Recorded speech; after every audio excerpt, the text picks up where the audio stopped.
দেখেন, আমার চিন্তা ভাবনা বা মতের সাথে আপনার অমিল হতেই পারে।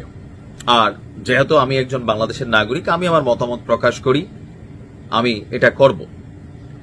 গতকালকে এনসিপির মহাসমাবেশ থেকে একটা ঘোষণা আসছে। আমার কাছে মনে হয় যে এই ঘোষণাটা আসলে সঠিক না বা এটা উচিত না। দেখেন, সমস্যা আছে, রোগ আছে, রোগের ঔষধও আছে, চিকিৎসার পদ্ধতিও আছে। তো প্রাথমিক ট্রিটমেন্ট আগে করা দরকার। যদি কাজে না দেয় তাহলে হচ্ছে সার্জারি করতে হবে। বাট আমি প্রাথমিক ট্রিটমেন্টে বিশ্বাসী। বাংলাদেশের যে কোনো একটা পাগলও বিশ্বাস করে এই দেশের আইন শৃঙ্খলা বাহিনী, বিশেষ করে পুলিশ, র্যাব, আনসার, আরো যে বাহিনীগুলো আছে বা সেনাবাহিনী, বিজিবি, এই বাহিনীগুলোতে যদি রাজনৈতিক হস্তক্ষেপ না থাকে তাহলে এই বাহিনীগুলো টোটালি ফাংশন করতে পারবে।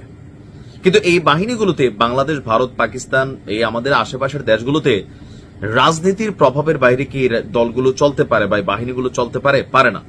বিচার যদি হইতে হয় তাহলে আগে হওয়া উচিত রাজনৈতিক দলগুলোর বা ওই ব্যক্তিদের যারা এই বাহিনীগুলোকে ব্যবহার করে। প্রশ্ন হচ্ছে, ইউনূস সরকার কি এই বাহিনীকে ব্যবহার করছে না? এনসিপি কি এই বাহিনীকে ব্যবহার করছে না? রাইট নাও তাদের প্রভাব প্রতিপত্তি করতেছে সবাই। আওয়ামী লীগের সময় আওয়ামী লীগ করছে, বিএনপি আসলে বিএনপি করবে, জামাত আইলে জামাতও করবে, এনসিপি আসলে এনসিপিও করবে।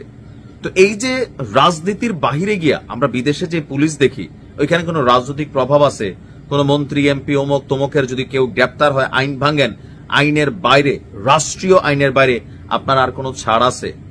আসলে আছে? নাই। তো বাংলাদেশে কেন হয় না? রাজনৈতিক প্রভাব, হ্যালো, পদোন্নতি, পদ পাওয়া, যোগ্যতার চেয়ে বেশি হচ্ছে কোন দল কোন মনা, এগুলো তো বাংলাদেশে আছেই। কথার জায়গাটা হচ্ছে এনসিপি ক্ষমতায় এলে র্যাবকে বিলুপ্ত করা হবে। কিন্তু কেন? দেখেন, র্যাবের বিরুদ্ধে মার্কিন স্যাংশন আছে, র্যাবের বিরুদ্ধে অনেক অভিযোগ আছে, কিন্তু পুরো বাহিনীর বিরুদ্ধে কি অভিযোগ আছে? না।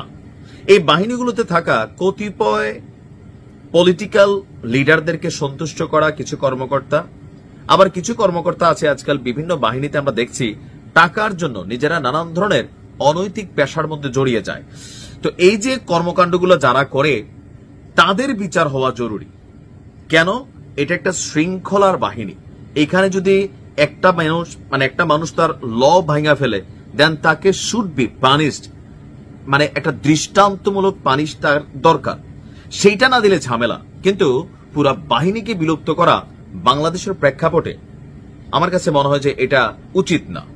এনসিপি ক্ষমতায় গেলে র্যাবকে বিলুপ্ত করবে। তাদের বক্তব্য যে নির্বাচনী ইশতেহার ঘোষণার সময় এই অঙ্গীকার করছে কে? নাহিদ ইসলাম, দলটির যিনি আহ্বায়ক আছেন। এখন কথা দিলেম তো টাইপের কথা তো বলাই যায়। এই দেশের রাজনীতিবিদরা একটা জিনিস খুব ভালো পারে, চাপা মারা। ভাই, যেই পাখি উড়ালে খাঁচায় ধরফরায়। নাহিদ ইসলামের এপিএস এর নামে তো দুর্নীতির গল্প আছে, অভিযোগ আছে।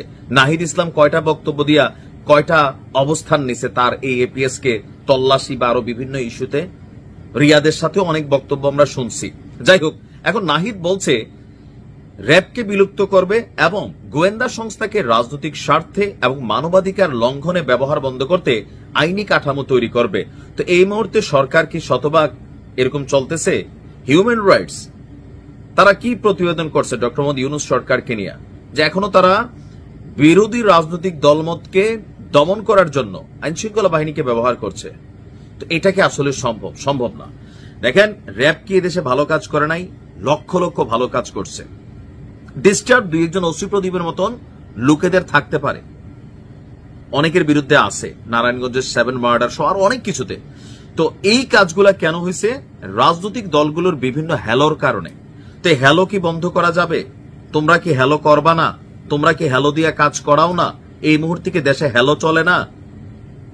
আওয়ামী লীগ করছে, লোকটা কি নিরপরাধ নাকি অপরাধী? এইগুলো তো অনেক জায়গায় দেখা হয় না, মাইরা নিয়ে পুলিশের হাতে দিয়ে দেওয়া হচ্ছে। পুলিশ এই মুহূর্তে আইন ফলাবে কই? পরিস্থিতি খারাপ দেখে নিজেরাই এগুলাকে ফাইলবন্দি করতেছে। সো র্যাবকে বিলুপ্ত করা, র্যাব যেটা হাইলি ট্রেইনড একটা বাহিনী এবং কি খুবই লিথাল উইপেন গুলো তাদের কাছে আছে। এখন বিষয়টা হচ্ছে, আমার হাতে একটা ছুরি আছে, আমি মানুষটার উপর ডিপেন্ড করে এই ছুরিটা দিয়ে আমি আসলে কি করবো? আমি কেটে দিয়ে সবজি করবো, মানে সবজি কাটামো, না কেটে দিয়ে মুরগি জবাই দেমো, না কেটে দিয়ে গরু ছোলামো, নাকি আসলে মানুষ মারবো? ব্যবহারকারীর উপরে। তো রাষ্ট্রের যে যন্ত্রবাহিনীগুলো আছে এগুলোকে ব্যবহার করে একটা রাজনৈতিক সরকার অথবা লাইক ইন্টারিম সরকার, যেই সরকারে থাকে রাষ্ট্রযন্ত্র তার ক্ষমতায় চলে যায়, তখন এই সরকারের নৈতিক অনৈতিক অনেক কাজে সাপোর্ট করতে হয় বাধ্য হইয়া। না করলে কি হয়, প্রমোশন থেকে নষ্ট হয়, বিভিন্ন ডিপার্টমেন্টাল ইনকোয়ারিতে ফালাইয়া বাটে ফালাই দেওয়া হয়। হচ্ছে না? হচ্ছে তো। এটা বাংলাদেশের চলমান প্রক্রিয়া। তো সেইখানে আপনি একটা বাহিনীকে বিলুপ্ত করে দিবেন। এই বাহিনীতে থাকা লক্ষ লক্ষ যারা আমাদের ভাইরা আছেন, কত হাজার আছেন আমি জানি না, তারা কোথায় যাবে? তাদেরকে অন্য বাহিনীতে ট্রান্সফার করবেন, সেইটার প্রক্রিয়া কি হবে? আপনারা তো এখনো নির্বাচনী ইশতেহারটাই ঠিক মতো দিতে পারেন নাই ভাই। তো আপনারা এগুলা করবেন, মানে একটু চিন্তা ভাবনা করে বলা উচিত। র্যাবের যারা সদস্য আছে তাদের পরিবারেরও তো ভোটার, তাদের ভোট টোট গুলা লাগতো না নাকি? দেখেন, সমস্যা থাকতে পারে, এটাকে সংস্কার করা জরুরি। পুরো ডিপার্টমেন্টকে বিলুপ্ত করার পক্ষে আমি মনে করি এটা উচিত না। ভালো থাকুন। আসসালামু আলাইকুম।